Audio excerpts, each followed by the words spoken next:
성공을 위한 삶은 지금보다 더 노력하고 더 분투해야 하는 삶이 아닙니다. 무언가를 더해야 하는 고단함이 아닙니다. 바로 비움입니다. 지금 내가 가진 것을 버리는 것이죠. 비움은 취사 선택의 문제입니다. 3개 중에 1개를 비우고 남은 2개 중에 1개를 비우는 일입니다. 마지막 남긴 그 하나가 당신의 꿈이자 성공 그 자체입니다. 허무할 정도로 쉽죠? 비움에는 여러 가지 방법이 있지만 우리는 앞으로 비교적 쉬운 방법인 물건 비우기로 시작합니다. 물건을 비우는 것은 단순히 물건만 비우는 것이 아닙니다. 물건을 비우는 과정 속에서 끊임없이 내면의 대화를 되풀이하게 됩니다. 피 같은 돈을 들여 산 물건인데, 추억이 가득한 물건인데 그냥 버릴 순 없지 않겠어요? 내면과의 만남을 반복하다 보면 어느새 나 자신에 대해 알게 됩니다. 자신이 좋아하는 것, 자신이 꿈꾸는 것, 자신이 진정 원하는 것을 알게 됩니다. 남들이 아닌 나 자신의 기준으로 가득 찬 서랍장, 찬장, 상자, 넘치는 서류함, 이런 것들이 얼마나 우리의 금쪽 같은 시간을 잡아먹는가. 프라이오퍼 생산기술 및 자동화 연구소의 연구 결과에 따르면 사람들은 업무 시간의 평균 32% 정도를 물건을 찾는 데 소모한다. 그리고 그중 30%는 업무에 필요한 서류를 찾아 헤매는 데 쓴다. 지금 자신의 책상을 둘러봅시다. 어떤가요? 뒤죽박죽인가요? 혹시 당신의 인생은 어떤가요? 당신의 인생도 풀리지 않는 얽힌 실타래 같지 않은가요? 승진에 누락됐나요? 결혼할 것이라 생각한 사람과 헤어졌나요? 많은 돈을 잃었나요? 그렇다면 지금입니다. 지금이 당신이 책상을 정리할 순간입니다. 정돈되지 않은 책상은 정돈되지 않는 삶을 만듭니다. 악순환의 일상이 거듭됩니다. 작은 책상 위에 방치된 며칠 동안 채우지 않은 작은 컵 하나가 또 다른 지저분한 물건들 하나둘씩 불러 모으고, 그렇게 쌓인 물건들은 당신의 인생을 지저분하게 만들 일들을 끌어당깁니다. 우리의 일상에는 흐름이 있습니다. 그 흐름이 막히게 되면 운도 막히게 됩니다. 책상을 치운다는 것은 내 업무와 공부에 운을 터주는 행위입니다. 매일 치운다. 다음 날에도 계속 같은 파일과 서류를 사용해야 한다면 그날 일이 끝난 후에도 책상 위에 그대로 둔다는 사람이 꽤 있습니다. 하지만 그날 작업이 끝나면 일단 모두 정리합니다. 책상 위에 아무것도 두지 않은 상태가 가장 이상적입니다. 다음날 아침 새로운 기분으로 일할 수 있기 때문입니다. 책상이 한번 정리된 상태라 자, 시작해볼까 하는 기운이 솟아 새로운 기분으로 일에 임할 수 있습니다. 하지만 책상을 전날 상태 그대로 둔다면 어제의 연속이라는 기분이 들어 타성해졌기 쉽습니다. 스님의 청소법, 마스다 순묘. 당장 떠날 수 있도록 준비한다. 사람은 자신이 자유롭다고 느낄 때 가장 행복하고 생산적이며 창의적이 된다. 자유로움의 가장 큰 원인은 언제든 떠날 수 있다는 것입니다. 노트북 가방 하나만 들고 언제든 가볍고 홀가분하게 떠날 수 있도록 책상의 짐을 간소화해보세요. 나의 집에 있는 책상이 어느 휴양지 해변의 선베드, 어느 도시 카페의 한 공간이라고 생각하며 짐을 정리해본다면 정말 나에게 필요한 물건만 남길 수 있습니다. 비움은 나에 대한 공부입니다. 내면 공부는 어느 곳에 가나 빛을 발합니다. 살다 보면 내가 누구인지 명확하게 알려야 할 때가 찾아옵니다. 그럴 때 필요한 것은 내가 어떤 사람이고 내가 어떤 것으로 타인을 도울 수 있는지 정확하게 설명하는 것입니다. 그러기 위해선 나에 대해서 잘 알아야 합니다. 나의 욕구와 타인의 욕구에 접합점이 생길 때 자신의 영향력이 커집니다. 우리는 의외로 타인의 욕구와 대중적인 트렌드에는 관심이 많은 반면 자신의 욕구에 대해서는 잘 모르고 있습니다. 그것을 모르고 타인의 욕구만 쫓다 보면 허망한 삶이 됩니다. 자신을 찾아갈수록, 자신을 세상에 알릴수록 비움하길 참 잘했다는 생각이 듭니다. 비움을 통해 내 안의 소리를 명확히 듣고 행동하면 많은 부침이 있더라도 계속 나아갈 수 있습니다. 비움은 자신의 비전, 가치관, 취향이 명확한 사람, 그리고 흔들리지 않는 사람을 만들어줍니다. 부정적 감정은 행동하라는 요구다. 그걸 느끼면 당신은 뭔가를 해야 한다. 반면에 긍정적 감정은 적절한 행동을 했을 때 주어지는 보상이다.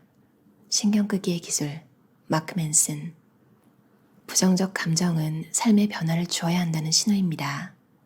하지만 우리는 그것을 무시합니다.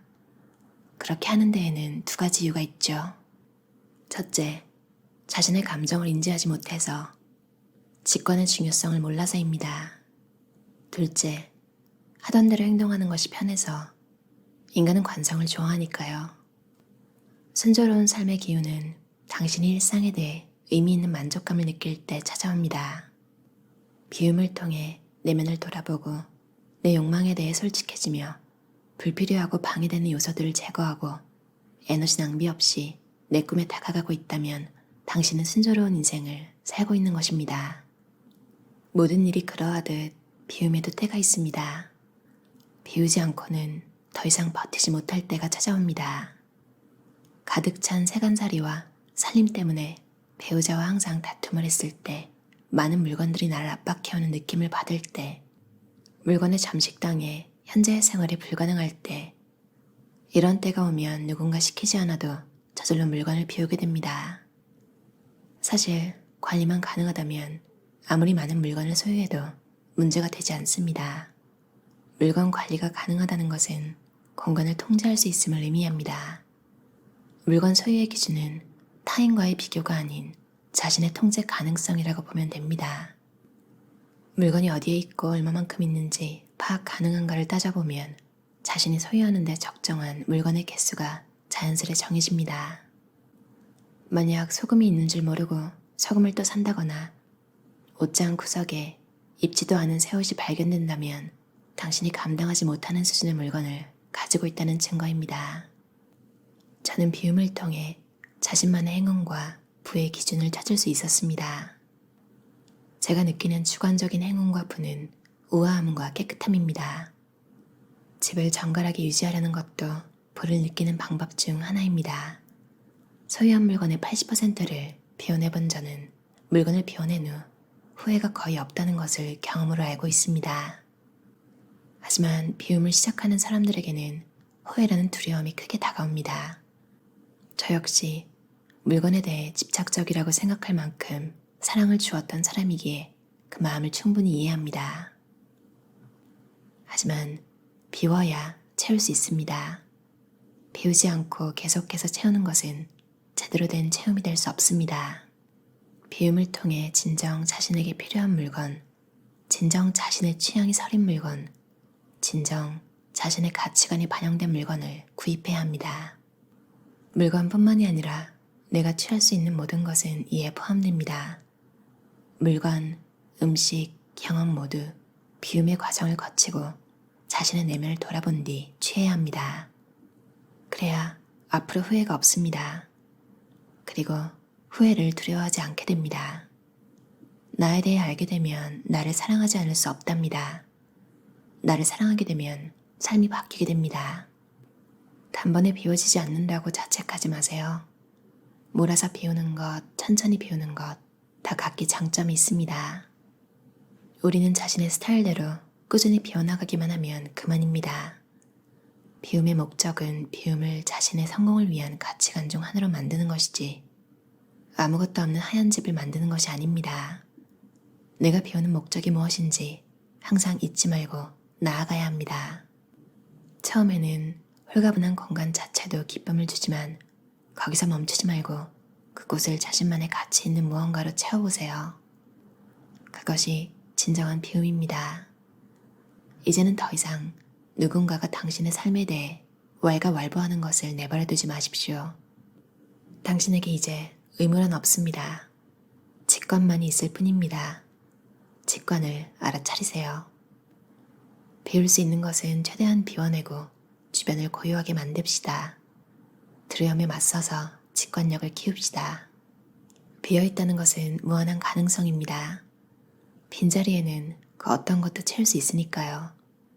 물론 채우지 않아도 좋습니다.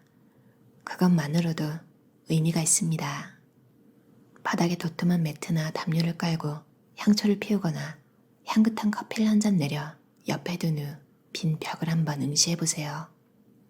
하루에 있었던 일들, 고뇌들, 근심들이 스르르 가라앉는 기분을 느낄 것입니다. 자, 이제 누구도 당신을 비난하거나 판단하지 않습니다. 이제 진짜 당신과 만날 시간입니다.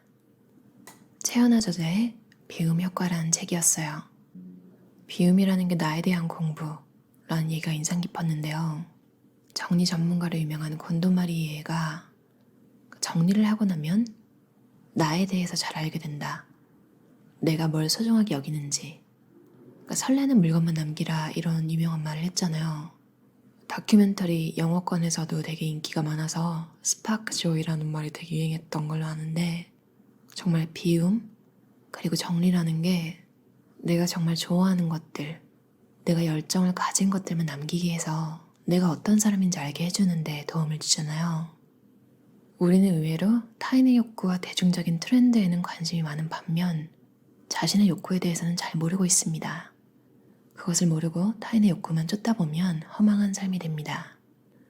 중년의 위기라고 하잖아요. 그게 아무래도 그러니까 사람들이 좋다고 생각하는 거? 주변에서 이건 해야지. 최소한 저만큼은 해야지. 너 정신 차려야지. 이건 해야지. 이런 말들에 휩쓸려서 이제 뭐지? 그러니까 내 마음은 통하지 않는데 주변에서 하라고 해서 진행했던 일들? 그러니까 결과적으로 도움이 된 것도 있긴 하겠죠. 근데 나라는 사람이 선택한 게 아니잖아요. 그러니까 진짜 문제가 될 때는 그렇게 했을 때 잘 안 된 결과가 나왔을 때 진짜 사람이 무너지는 것 같아요.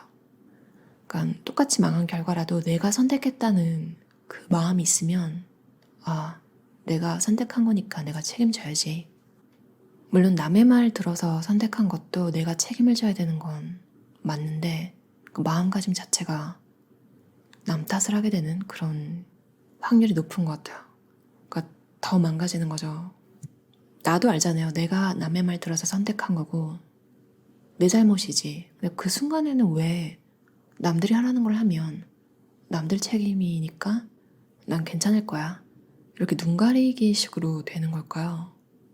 막상 그 사람들은 내 인생을 책임지는 게 하나도 없는데 말을 얻는 사람들, 그러니까 내가 뭔가를 할 때 옆에서 사실 아마 느껴지실 거예요. 진심으로 날 생각해서 그리고 그렇게 조언할 수 있는 자신의 위치가 되는지 정말 객관적으로 판단해서 딱 한마디 그러니까 중요한 거 그렇게 얘기해 주시는 분들이 있는 반면에 대부분은 그냥 이래라 저래라 남 일에 얘기를 얹으면서 그러니까 본인의 영향력만 확인하고 싶어하는 책임은 하나도 지지 않는 특히 이제 팔랑귀신 분들 옆에 이런 분들이 많잖아요. 그러니까 그 친구들이 팔랑거리는 걸 보면서 역시 내가 하는 말이 사람들한테 영향력이 있군. 그러니까 이런 것만 느끼고 책임은 하나도 안 지는 사람들이 있을 수 있거든요. 그러니까 그걸 잘 생각하고 결과적으로 무슨 일이 일어나든 책임지는 건 나뿐이다. 이렇게 생각하면 쓸데없는 조언, 쓸데없는 이야기, 남들의 이야기는 좀 무시할 수 있는 힘이 생기는 것 같아요. 순조로운 삶의 기운은 당신의 일상에 대해 의미 있는 만족감을 느낄 때 찾아옵니다. 다들 비움으로 만족스럽고 행복한 삶 사셨으면 좋겠어요. 들어주셔서 감사합니다.